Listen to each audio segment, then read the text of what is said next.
Todos nos hemos encontrado con relatos que nos han dejado con una sensación de inquietud aún después de terminadas las historias. Hay algo especial en las historias de terror latinoamericanas, algo que las hace aún más aterradoras. Quizás es la familiaridad de los contextos, las situaciones cotidianas que podrían sucederle a cualquiera de nosotros lo que las vuelve tan escalofriantes y reales. Como amante del horror, me he dedicado a buscar esas narraciones que capturan el miedo auténtico y palpable de nuestra región. He reunido para ustedes una serie de relatos que, estoy seguro, se quedarán con ustedes en la falsa seguridad de sus casas. Así que, sin más preámbulo, pónganse cómodos y prepárense que estas son historias de terror desconocidas por la internet, parte 3. Eduardo Antonio. Esto me sucedió cuando era niño, durante una visita a un pueblo pequeño donde vivían familiares míos. Yo paseaba en bicicleta por la noche. Como es típico en los pueblos pequeños, las calles estaban vacías y la iluminación nocturna era escasa, el terreno era irregular lleno de tierra pues no estaba pavimentado. En un momento, pasé cerca de un perro callejero que al mirarlo bien, parecía que me estaba sonriendo. No era una sonrisa como la que te da un animal, se veía extrañamente humana. No me detuve y seguí mi camino. Más adelante, escuché la voz de uno de mis tíos que me estaba llamando. Decidí buscarlo entre las calles hasta que vi la silueta de una persona en medio de un callejón apenas iluminada al fondo con una luz de calle. Justo cuando estaba a punto de bajar de mi bicicleta para caminar hacia lo que creía era mi tío, apareció mi abuelo, me tocó del hombro y me dijo: Vámonos, mijo, ya es hora de irnos. Le conté que había escuchado a alguien llamándome y señalé el lugar justo frente a nosotros. En ese momento me llevé una sorpresa, ya que donde hace unos segundos había una silueta, ahora solo estaba un perro, el mismo perro que había visto minutos antes. En ese momento el perro comenzó a aullar. Mi abuelo me llevó rápidamente y me explicó que aquello era un pichtaco, un brujo que mata niños y roba su grasa para usarla en sus trabajos. Hasta ahora no sé si creer realmente que fue eso, pero no puedo imaginar lo que hubiera pasado si mi abuelo no hubiera llegado por mí a tiempo. David Corres. A mi tía le regalaron un muñeco que en las noches se le prendían los cachetes, todo parecía ser normal, hasta que mi abuela vio el mismo juguete en una plaza. El problema es que al ver el mismo modelo, se percató de que este no usaba pilas y tampoco tenía ningún tipo de iluminación integrada. Desde que ese muñeco llegó a la casa, empezaron a pasar cosas raras con mi primo, que para esa época era solo un bebé. A veces amanecía debajo de la cuna, lloraba cuando le dejaban solo, y gritaba en las noches sin aparente razón. Él dormía cerca del dichoso juguete. Al final, después de enterarse de lo que había visto mi abuela, le abrieron los cachetes al muñeco. Dicen que lo que iluminaba no era ningún mecanismo, sino que era fuego. Los cachetes del muñeco estaban carbonizados por dentro, parecía que naturalmente se incendiaba por las noches para iluminar de manera muy siniestra el plástico de su cara. Al ver esto lo quemaron enseguida mientras rezaba mi familia. Al quemarlo el muñeco empezó a gritar, fue algo que cuentan les perturbó demasiado. La escena de un objeto inanimado reaccionar de esa manera mientras se iba derritiendo con el fuego, fue algo que aún hoy perturba recordar en reuniones familiares. Arturo Godoy. Lo más reciente que me ha sucedido fue cuando me enfermé hace varios meses atrás. Me recetaron 2 medicamentos fuertes según la farmacéutica que me las entregó. Uno de los efectos secundarios era que tendría alucinaciones. Poco después con mi vista periférica lograba captar que algunos de mis objetos como la radio, termo, televisor, etc. formaban rostros, o simplemente parecían tener cabeza. No sé si me explico, algo parecido a cuando Freddy Krueger se vuelve una televisión en una de sus películas. Pasando el tiempo atribuí esto a los medicamentos y dejé de darle importancia. Un día, hablando con mi hermano mayor un poco después de percatarme de esto diciéndolo como una broma, él se quedó en silencio y me miró con asombro. Me dijo que él también veía esas cosas cuando vivía en mi casa, y que pensó que era algo que solo le pasaba a él. Él siempre gozó de buena salud y yo ya dejé los medicamentos puesto que ya me he curado, pero a veces sigo viendo cosas. Diego Urres. Sucedió hace un par de años. En el segundo piso de mi casa, solo están los cuartos de mis dos hermanos y el mío. Para ese entonces uno fungía como bodega. Era de madrugada y ya todos estaban dormidos o en sus respectivas habitaciones. Yo me encontraba viendo vídeos X, quiero decir, vídeos random, no me refiero a porno XD. Y hasta el momento ninguno había sido de terror o algo que me pudiera dar miedo, así que no me encontraba sugestionado. Fue entonces que escuché cómo tocaban despacio la puerta de mi habitación. Como estaba viendo vídeos no escuché claramente, por lo que decidí pausar lo que estaba viendo y preguntar en voz alta: ¿quién es?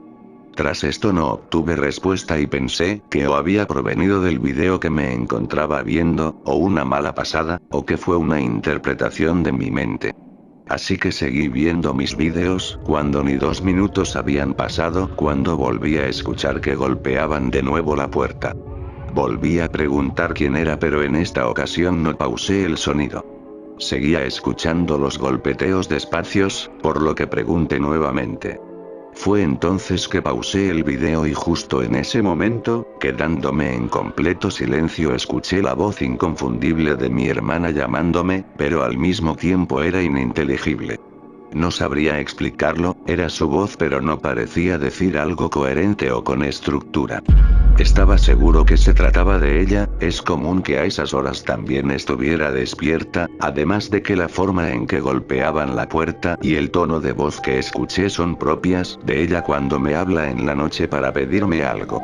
Le pregunté qué era lo que quería pero no me contestaba. Seguí así preguntando un par de veces e incluso mencionando su nombre, pero nada, me enojé pensando que solo estaba molestando, así que me paré y abrí la puerta. Para mi sorpresa, no había nadie, intenté no sugestionarme ni nada y rápidamente asumí que de alguna manera no me había escuchado, se hartó y se volvió a su cuarto. Por lo cual me fijé esperando ver las luces de habitación saliendo de su puerta, pero no vi nada. Esto en parte era normal y no, debido a que suele dormirse y dejar las luces prendidas, pero también suele estar despierta pero con las luces apagadas. Decidí ir con ella a preguntarle para qué me quería, sin embargo no contestaba, así que decidí entrar sin hacer ruido. Para mi sorpresa estaba realmente dormida, pero igualmente la desperté. Fue entonces que al despertarse con su característico mal humor por no dejarla dormir, entendí que lo que sea que haya sido aquello que escuché atrás de mi puerta con su voz, no era ella. Magda Saavedra. Hace más o menos 12 o 13 años mi sobrina enfermó de bronquitis. Tenía calentura, de verdad estaba bastante mal. En ese tiempo ella tenía como 2 años, mientras que yo ya tenía a mi primer hija que tenía alrededor de 1 año y meses, se llevaban poco tiempo.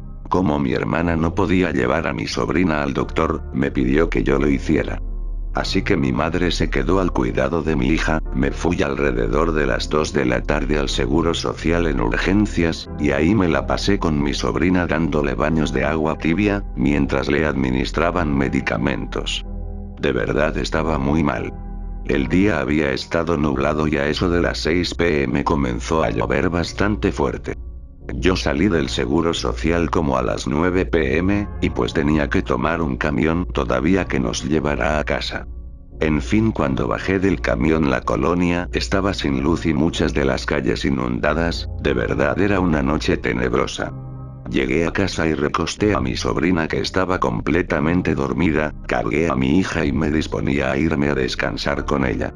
Mi madre se quedaría al cuidado de mi sobrina en lo que llegaba mi hermana.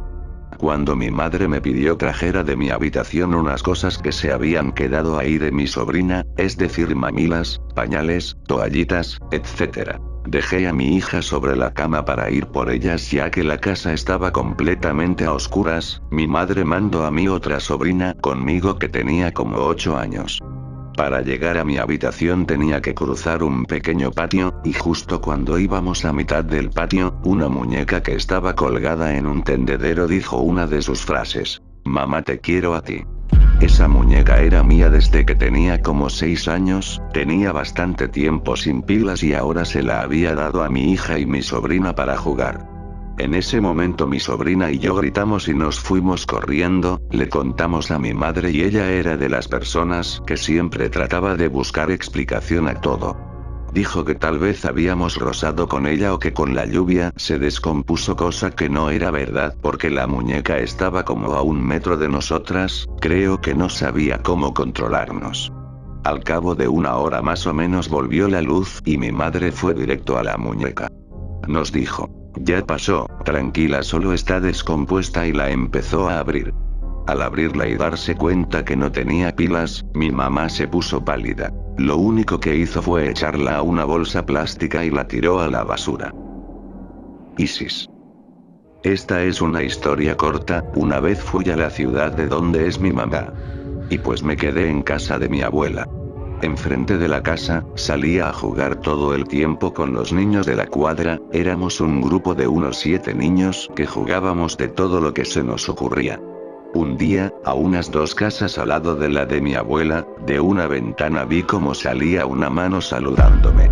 Pero no veía a la persona porque el cristal se reflejaba, la mano me hacía señas de que fuera hacia donde estaba, pero nunca fui. Un año después, escuché a mi mamá y mi abuela hablando de que ahí vivía un señor mayor, y así llamaba a los niños para que después abusara de ellos metiéndolos a su casa. Lo metieron a la cárcel como a los 2 meses de que yo lo vi. Arishu. Hace varios años, cuando tenía una niñera, ella me había regalado un celular. Con ese celular me la pasaba jugando todo el día en los tiempos que lo tenía. Lo importante es que resulta que yo solía jugar a hacer llamadas con ese celular todo el tiempo. Curiosamente, ese celular no tenía chip, y pues yo simplemente jugaba, entre comillas, a hacer llamadas. Según recuerdo, yo hablaba con una chica que yo decía que era mi novia. Mi mamá pensaba que estaba jugando y no sospechaba que estaba hablando con alguien o algo. Pasó el tiempo hasta que un día que estoy en casa de mi papá, yo estaba hablando con la chica y mi papá me quita el teléfono para querer imitar mi juego. En ese momento, él se exaltó porque de verdad escuchó a alguien del otro lado de la línea, siguió hablando para ver si le contestaban, pero de un momento a otro la otra voz se quedó en silencio. No pasó nada. Mi papá se levantó y me llevó al auto para ir a la casa de mi mamá y confirmar lo que acababa de pasar. Llegamos, y mi papá le explica a mi mamá lo que había sucedido, para después pasarle el celular. Mi mamá jura que escuchó a una chica decir: mañana me voy. Por favor, acompáñame, seguido de mi nombre. Después de eso no volvió a decir nada más la voz. Pasó más tiempo y mi mamá me comenzó a llevar a la iglesia. Nunca me quitó el celular, pero después de aquel momento la chica no me volvió a llamar jamás. Algo a mencionar es que unos días después de que mi niñera me regalara el celular no volvió. Simplemente dejó de contestar para trabajo con mi madre y desapareció. También era muy curioso de que me regalara un celular decente para esas épocas. Con el tiempo me robaron el celular en una guardería en la que me dejaban porque no había niñera. Fernando Vázquez. Bueno, esto le pasó a mi papá y a mi abuelo. Mi padre esto me lo contó un día que estábamos sin luz en la casa, y él me contó que le sucedió en Bolivia. Resulta que mi padre era militar, le gustaba ir a cazar con sus hermanos al cerro de la zona por donde vivía, pues era una especie de llanura muy bonita pero árida de mucha extensión. Acampaban ahí y pasaban la noche completa juntos.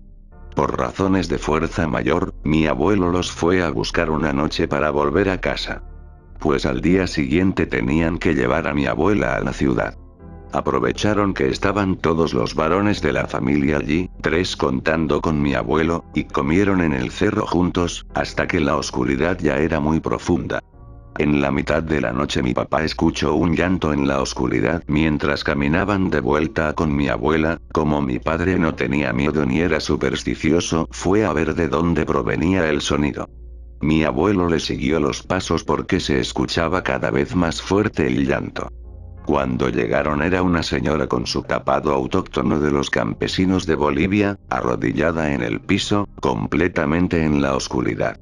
Mi papá pensó que le había pasado algo y le ofreció ayuda, pero no respondía, solo sollozaba. Le preguntó si tenía hambre y le dijo, no gracias joven, yo tengo comidita acá, y dejo de llorar.